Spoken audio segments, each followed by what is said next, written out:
It's so much better than what the trailer makes it out to be, and it's so much better than what I expected. The trailer makes it look like a typical action movie, run-of-the-mill, with a woman in the lead instead of a man. It's so much better than that. It has a sense of freshness to it with its themes and ideas, and it feels like Luc Besson brought his best efforts once again to this work. He brought forth with him the skills that he showed off with Leon the Professional and with The Fifth Element. It's not as good as those movies, but it's really good, and I mean really good and really sharp. It makes me want to learn more. I got to speak to writer-director Luc Besson when he promoted the movie back at WonderCon back in April this year. And, as I said before, I made Morgan Freeman laugh just by saying my name. True story. Happened 3 years ago. Scarlett Johansson plays Lucy, and the title of the movie is Lucy. So, in this movie, Lucy is a woman wrongfully captured by some bad guys in Taiwan. And the movie starts in Taiwan. It doesn't show her going on a trip there, it starts there.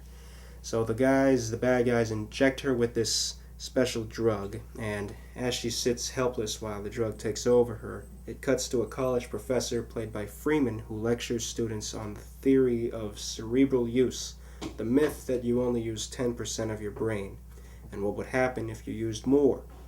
Director Besson himself knows that this myth is not true. Over the years, I felt the same way about the myth. Even when Lucy discovers her powers completely, gets into a couple fights, beats up some people, gets in contact with her parents, gets in contact with her friends, and then meets the professor to tell her that the theory is real. It seems like she's simply going with it. I was hooked on this movie from the beginning. It's really started itself very well. Luc Besson incorporates facts with his style of filmmaking very well. I'm very glad that Luc Besson got his research covered for this film. It's also funny at times with some of the fights. For example, Lucy gets help from a cop, but the cop doesn't believe that Lucy needs his help. After a humorous fight scene with some enemies, Lucy kisses the cop on the lips, which made me laugh.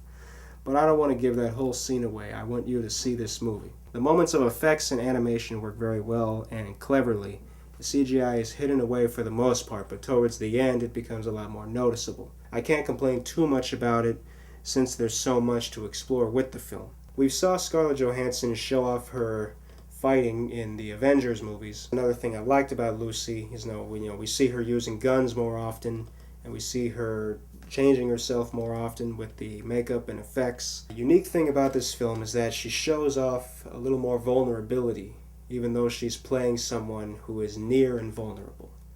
And I think that's another interesting aspect about the film that gives it some more edge and allows it to stand out. The ending is strange, yet empowering. This movie is only 90 minutes. I wish the movie could have been longer. I would have happily sat through this movie for a longer amount of time.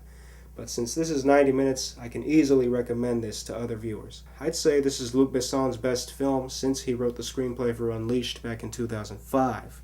It may weird out some viewers, and it may reward other viewers, like me. I think Lucy is a very good sci-fi action movie, and it's definitely worth seeing.